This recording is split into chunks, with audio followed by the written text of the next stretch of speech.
culture. But we'll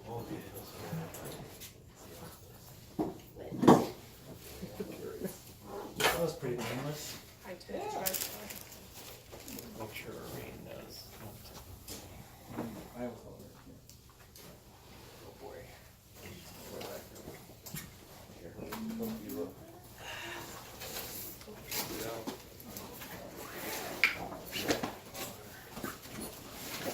And are you like the cello salsa? No, I'm a trombonist. A trombone. actually. Okay, we Yeah. got 2 cellos and a trombone. Yeah. I'm sure a lot of this is relevant. Well, some of it's relevant. Some of it, you know, and even if the physical things aren't, the philosophies are. Yeah, the way know. you kind of, it's Yeah, great yeah. because when he does pizza, he doesn't have it. You see him kind of churning it out. Yeah, with his exactly. hand, how he does that. This one he knows, though, I think. That was Chris who played, right? That was Chris. Yeah. And not Joe who brought the sandwiches, who played with you. Yeah, definitely. We'll make sure we got this. Yeah. Can you get your name one more time? there. Yes, yes.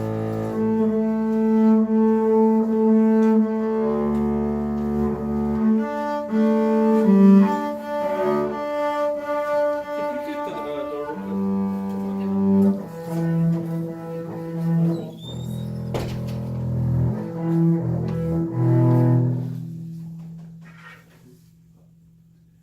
Yeah.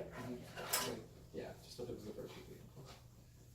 What you playing? I'll be playing Brahms Cello Sonata No. 1.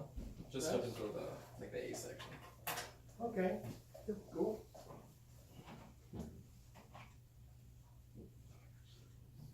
Can move that if you want. I think it's fine.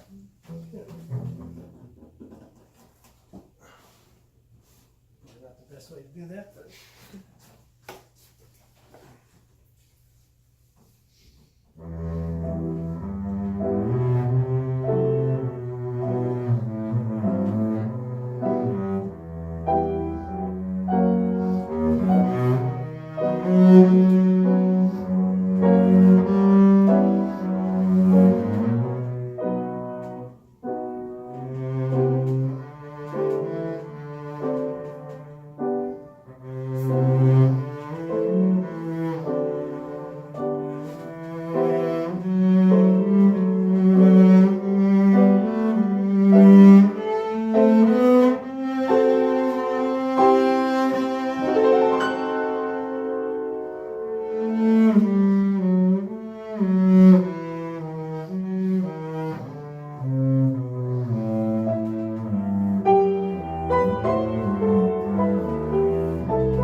All right, no, it's good, it's all good. Very nice. Okay, so, let's see, are you a freshman? I'm a sophomore. You're a sophomore, that's right. Okay, Hey, and, Edgar, will you need the piano anymore, or do you wanna play some stuff? it's fine if he needs to go. Do you, I I mean, can stay for a bit. okay, that's fine, I just wanna make sure. Yeah, just see where it goes. I mean, I'm probably not gonna use a lot of piano, but, it's fine either way. Sophomore, okay. Did I hear you last year? You did not. I did not. Well, so I had a reasonable assumption at least. Okay. Let's see, where are you from? I'm from Cleveland. Cool. And, were you here last year? Yeah. Okay. I can't keep up with this. What are you? What's your major? I'm actually a music ed major. Okay. And what's that program like? You have to do a lot? Performance-wise, Well, I mean, every way. I mean, like, is there a lot of extra courses? yeah, it's a lot of extra courses, especially pedagogy and like conducting and musicianship-wise. Mhm. Performance-wise, it's the same amount of requirements as a musical arts student here. And then the chamber music and ensemble requirements are the same. I'm trying to think. You know, my dad was taught elementary, junior high, and high school, and he had a master's from the University of Tulsa, but I'm not sure if it was in education or not. But he could have used another conducting course, I think. So I'm glad you're helping me out with that. Cool. I'm just trying to get a feeling for that. Well, talk to me about this. What are you interested in? A couple things. Yeah. So, in the last Masterclass with George Speed, he mentioned, he said something that stuck with me. He said that I'm playing parts of it like it's a secret, and I should play it more soloistically almost all the time, and then sometimes that means louder. And when I play it, I have a hard time realizing when I'm playing softly. Sure. And I feel like there are moments that are too soft and moments where I'm overplaying. And what is a way to be more aware of that, and also how to combat that? Okay, I don't have a quick answer or even a good one, but I'm going to sit here and think about it.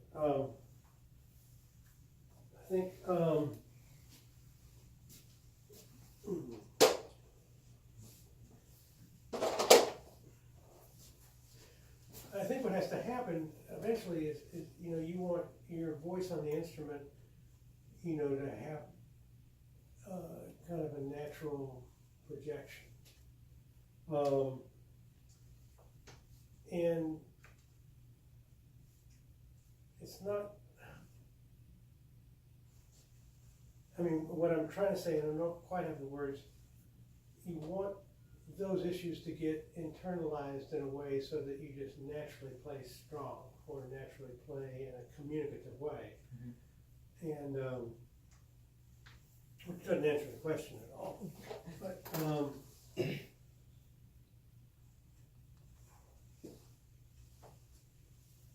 make sure I understand that. The question is really just how to be more aware. I guess a better question would be how to, at times I feel like I'm specifically overplaying, sometimes up high, and especially with like nerves when you're performing, Right. what are ways to make sure that you do not play in a way that gets rid of good tone while still maintaining like. One of the things I've done, is I actually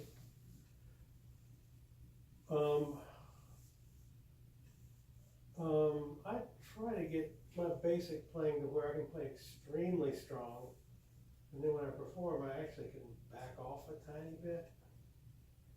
So I like to do some real overplaying when practicing, and I'm trying to explore kind of what the limits of the instrument are. How loud can you play? What's possible, and then. And by pushing that, you know, and how soft too, but the loud might be more important in a way, or less natural. By pushing to see how loud you can play in the practice room, you develop more control. It means that when you, like, if you were able to play twice as loud as you do now, then this would work. You just back down and you'd be kind of in the middle and you'd be comfortable and you wouldn't feel like you were overplaying. So I actually think you have to, like, do just what I said, get more drastic in the practice room and actually play louder. Well, does that make sense? It does, yeah. And without the intention of that being how you really play, but you have to explore and you have to find out, you know, what instrument's capable of. And I still do that, you know, kind of now. I mean, I'm doing a lot of things practicing wise that I probably won't do, you know, on a stage. But, and I think, in all fairness, I play, a lot of the time I play fairly light, but sometimes I practice stronger than that. And trying to find just a place to play where I've got enough headroom that I'm not straining. So that everything always, you know, sounds natural and unencumbered, you know, and it doesn't always work, but that's kind of what I'm going for. So that's my first thought. I mean, where did you feel like, I didn't feel like you were overplaying. I'll say when I that. get up here, Yeah. it feels like I have trouble balancing either overplay or use not enough weight and whatnot so that it doesn't come out like firmly. Let me see you play that right up there. I'm gonna start right at 46.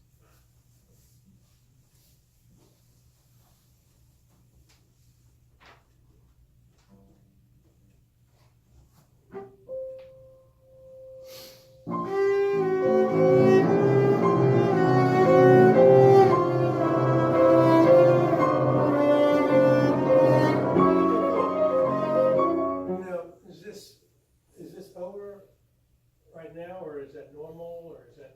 That felt less than normal. Like I was putting less physical effort, although the volume sounded what I would closer to ideal. Yeah, I think ideal volume for that passage is way louder. But the problem is, I think you need some more tools to be able to get that. One of the things that, in a passage like that, let's see, I'm not sure how to do this.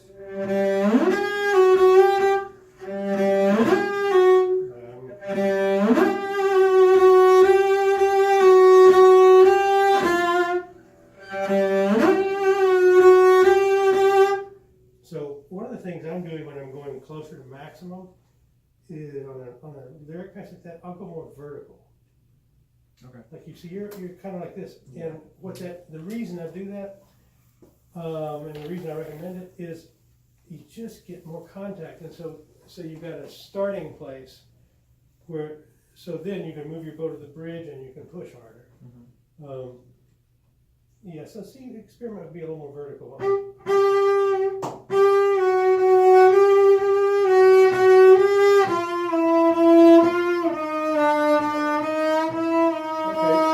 that's a lot stronger. And then the other difficulty is to play that strong on music like this, it'll have to be supported with a rounder and rounder vibrato. Yeah. Or else it will sound That's my other question is how to widen up that and like. Yeah, and that one I don't know. Let me do it in your key. I mean, relatively speaking.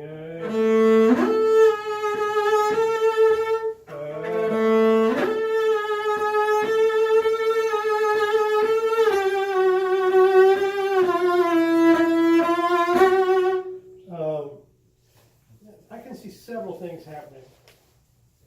First of all, I guess you got way louder that time, and that was good.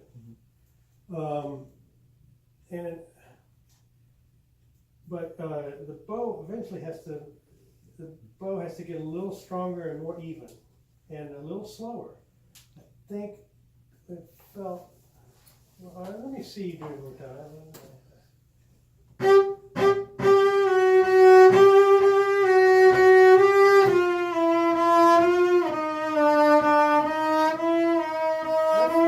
mean, the truth is that's not bad. I mean, that's a much more healthy amount of sound for sure. And I do have to say that at the end of the day, that's an appropriate amount of sound for that passage, probably. I don't know if you've heard cellists play it. Yeah, it's not too much louder than that, but they have some help.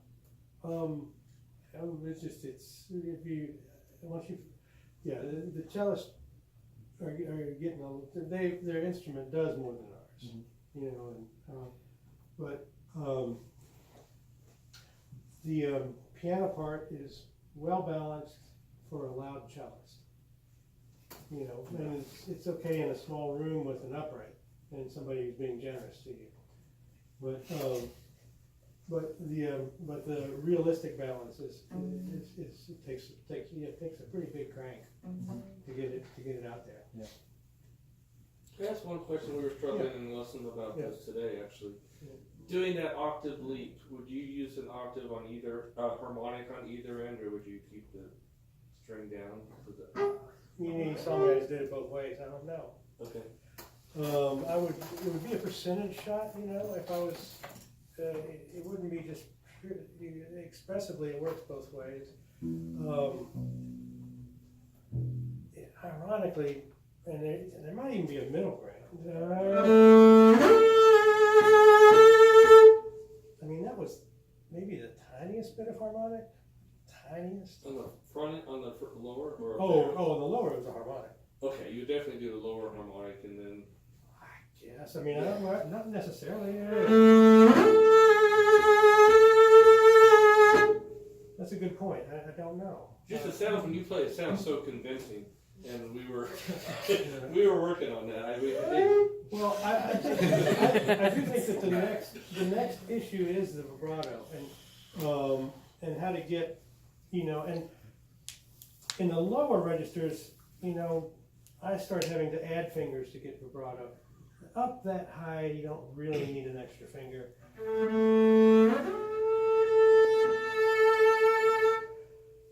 Let's just check that. Let me just hear just the vibrato on the G. Yeah? Okay, so let's see. Yeah. Let me just see something that slow.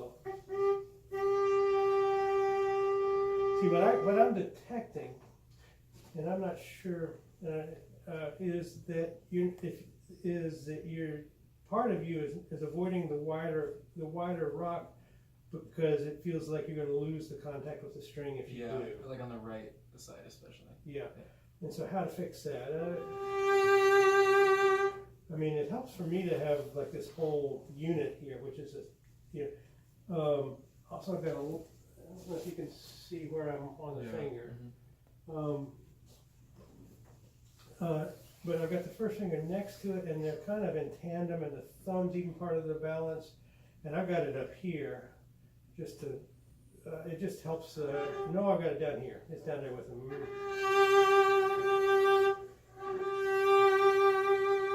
I'm just trying to think here. And it's on your second finger? Yep, yeah, I think it's, the first finger's down though. Yeah. It actually is. Like go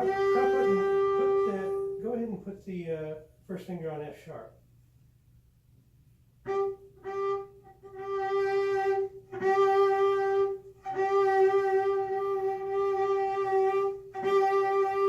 Oh, it's close. It's close.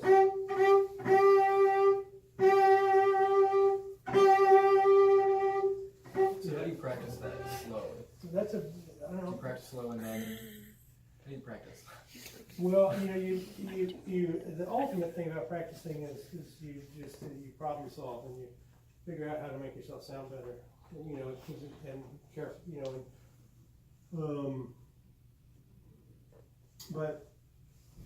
and right now we have this problem of trying to figure out how to get a vibrato that, like I'm exaggerating the slowness of it because that's the component I don't feel that you have. Is an ability to go slow with it. Mine doesn't go easily slow as it did when I was younger. But of course, if I was going to need it slow enough, I just change positions. I probably just practice. I don't use much vibrato. I might have to go to first finger. It's a little easier.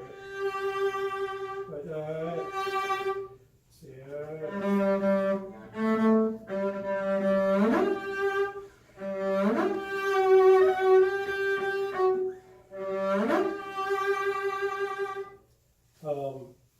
I guess one thing I would experiment with is kind of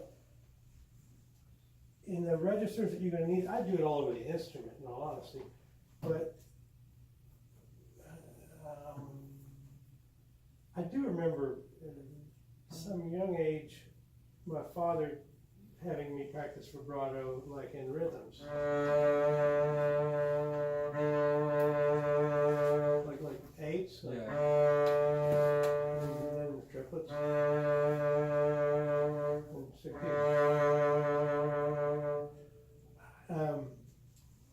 I don't know if that works up here. What I did up here is I just imitated Gary Carr, and he just had this thing. He moved around like this, and he moved it like that. And part of it really is the vibratos are different depending on how your hand is set. And for me, the real maximum sounds are going to be with this more vertical look, and then that balance is more this kind of. It becomes just almost like, even if you're using two fingers,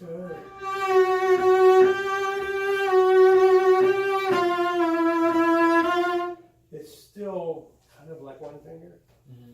It's not like this, You could never get those sounds if your hand spread like this. And so it's learning, like there's a balance to that motion. Try that. I mean, I'm just curious,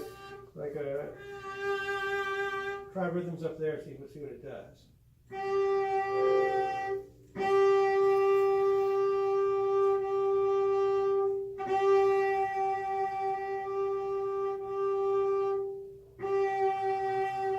And I think what you may want to do even sooner than later is start changing notes, even like doing it all in eighth notes for a while.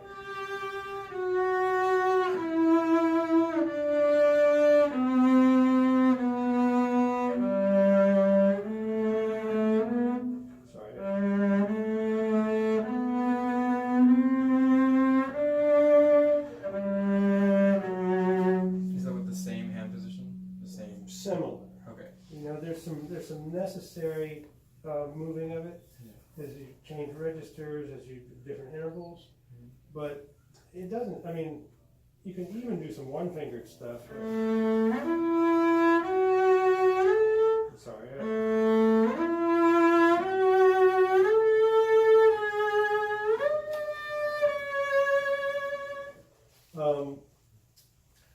I guess where I'm going is, I think you should maybe have a multi-tiered strategy that includes maybe experimenting with rhythms and in different positions, because it's going to be very different down here than it is up here. Mm-hmm. And then also like some kind of exploratory things, like where you're just literally, I'm literally trying to find your voice, if that makes any sense.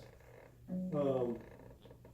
And you just have to even just, because I feel like it can be a little imposing to figure out how to get the vibrato figured out within the context of this one page, if that makes sense. Mm-hmm.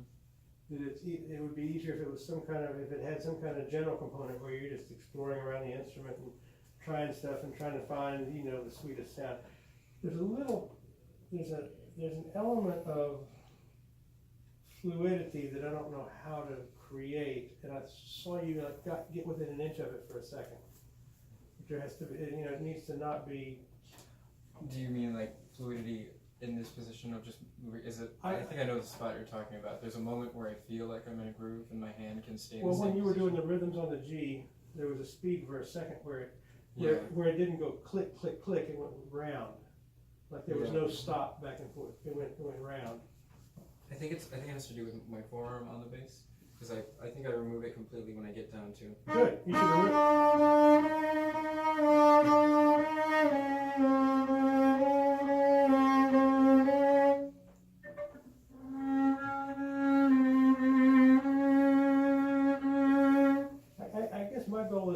be able to make this sound.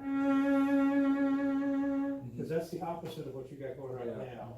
And that's not even a sound I would use, but if you could make that sound, then you'd be able to make maybe other things in between. Does that make sense? Yeah, I can definitely make the fastest vibrato. I just can't bring that back ever.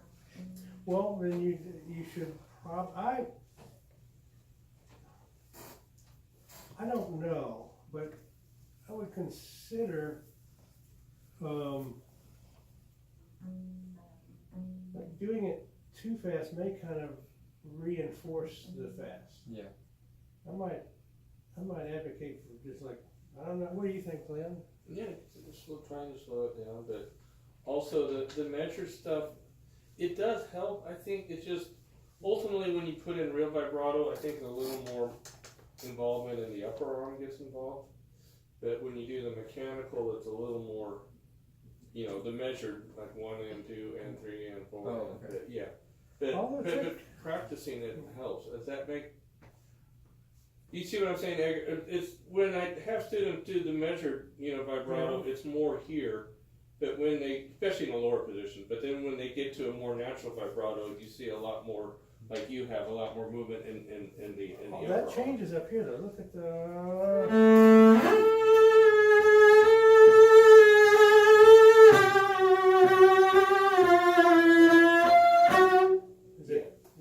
There's more. You're definitely. This more got here. more still in the high position. Yeah, I see that. Yeah. And then it was much more active down here. This was more active. Right. So that's part of what I'm saying is it's different in every location. So that's why you have to kind of explore, because what works here won't work here.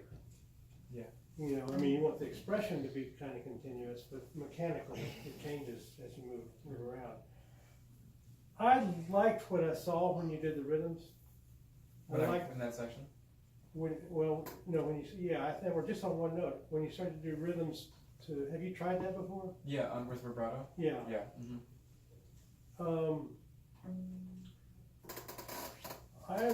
It looked like it was getting you close. I don't know. Yeah. Let me see you do that one more time, like that. Up here? Yeah, just with rhythms. Okay, so I would get the F sharp down and see if you can get more of a unity in your hand there.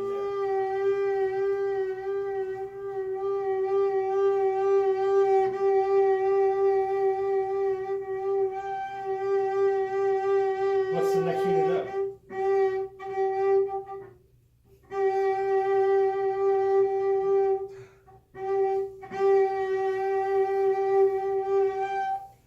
I think there's potential. Let me see you do that down low now. I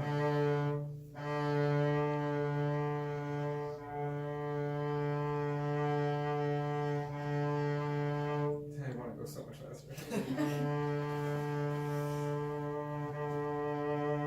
Oh, I love that. What happened? That was my natural vibrato. That's a good one. It's getting fast. Keep it slow.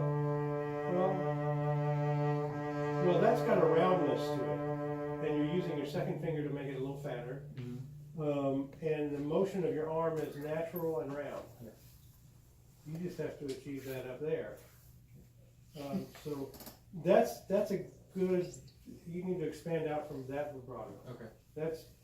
That to me seemed very successful in terms of something that could be made faster, slower, expanded. The super fast one doesn't feel to me like something that you can build on very easily. That one that you showed me, I think you can build on. You can speed it up, you can slow it down, you can learn to do different things with it, and you can expand it up the neck, you can bring it down, and maybe that's one of those natural places to do it, is just right here, physically, and it's the way it, but that's, I don't know, that's how it strikes me. So, anyway, that I droned on for a long time trying to find my way through that. What else is on your mind with it? Quick fingering part. So this also has to do with the issue of playing cello music, what octave to play things in. Yeah. So like this section right here, the first one, it's not too hard, I played some wrong notes there, but the next one is a lot trickier. if there's something else that strikes you right away as a better, even if it's a different octave. Originally, I was doing everything down, Right. which was a little. Yeah. Yeah. I mean, I guess it's appropriate to mention that people are pretty much playing everything at pitch these days. It's pretty common. You know, and of course, that kind of thing. And let me see, but the only thing I would add to what you just did here when you did that, I would go to first finger on the C. Try that. Right there? Yeah, and hide the slide a little bit, or make less of a slide. I'm thinking like,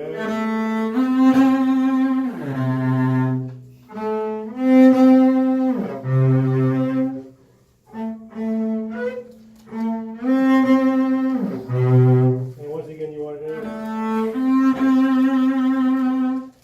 Sort of vibrato, yeah. yeah.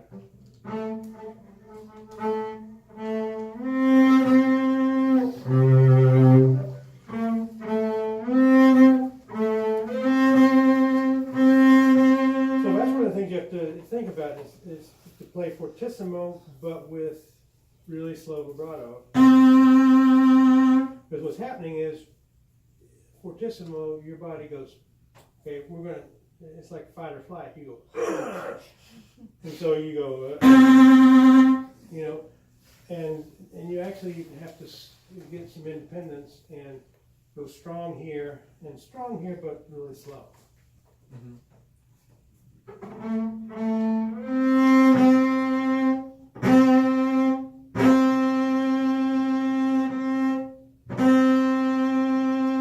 See if we can let's work on that. Get it round. Okay, so for this one, I would put, you know, the way you had your second finger on here. Yeah. You could learn to do that up here. This register can use it. With my second finger? Yep. I mean, use first, but look at, I'm actually using 2 fingers. I'm using 3. I mean, 3 is just barely glancing. You know? So your second finger's not hitting the string at all. It should hit the string? Yes. You see how that widens the vibrato? Yeah.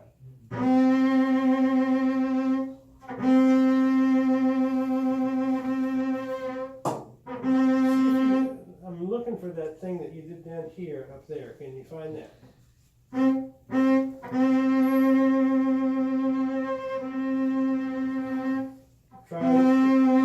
Might even try the rhythms.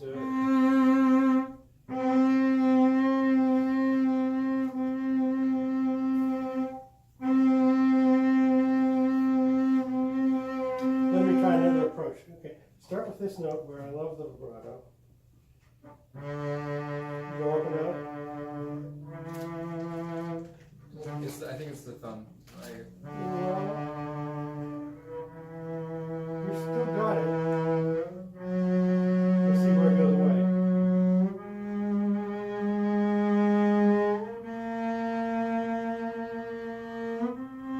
See, this is a little what I mean by exploring. Like, move this one, like you were still had a pretty good thing happening up at least for a few more notes. Yeah, I thought it was right around the A. Yeah. And there's not, in my mind, there's not a mechanical reason for that. I believe that's, you know, mental and not physical. You know, because there's nothing that different. And also the fact that you could bring it up a few notes was like something in your brain changed when you got to hear. But your body's not going through that different of an experience. Yeah. So you just have to bring that vibrato to here. And you bring it up a note at a time, whatever it takes. Yeah, there was definitely a time when I could not, it was a while ago, but I were in grade school where I could not vibrate the E. And right here was where the vibrato was the limit. Right. So like, maybe in 10 years I'll be I don't think in 15 years, I think if you get efficient and have, you know, really, you know, if if you got some sharp goals, you may be able to make a lot of movement quickly. But you know, for me, the important thing is you've got some notes where you can get a nice vibrato, and so you should expand that outward. Is what I think. But I don't know if I've justified the case for 1 on the C, but ultimately there's just a lot more power capable. First finger is just much stronger, and that's a really strong note. And so the third finger is going to be weak. Is what I think. There are occasional players who have a very, very strong third. A very, very strong third is still not as strong as a 1. You know. And it can be some personal preference and expression, etc. But for 9 out of 10 people, no, I'm not saying 19 out of 20 people, going up to first finger on a note like that ultimately gives a lot more potential for a strong note with a lot of expression. So, but otherwise, I didn't see a problem with what you're doing. That seemed like the best way to do that. And I think if I keep the tempo, then I should be able to hit those notes without feeling like I have to rush between them. I think I may have just been, I may be going slightly faster than ever. I don't know. Do you think the tempo of that spot was like over the top or average or?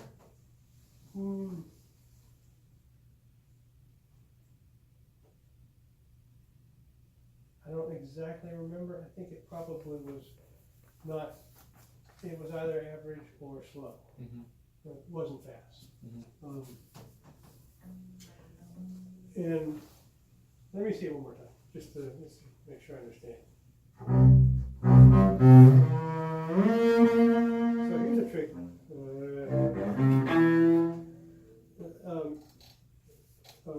Let's see. Have a moment where the bow is not really pressing. So and also when you shift, your left hand should give up the pressure too. It's better.